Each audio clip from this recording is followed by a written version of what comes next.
ஷஷ்டி விரதம் என்பது வெறும் நோன்பு அல்ல, அது ஒரு ஆன்மீக சுத்திகரிப்பு.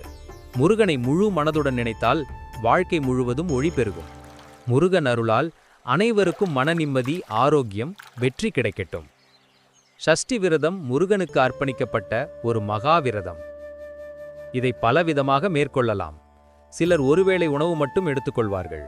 சிலர் பழச்சாறு, பால், பழம் மட்டுமே அருந்தி விரதம் மேற்கொள்வார்கள். ஆனால் இதில் மிகவும் சிறப்பானது மிளகு விரதம். இந்த மிளகு விரதத்தில் முதல் நாள் ஒரு மிளகு, இரண்டாம் நாள் 2 மிளகு, இப்படி 6 அல்லது 7 நாட்கள் வரை ஒவ்வொரு நாளும் மிளகு எண்ணிக்கை அதிகரிக்கும்.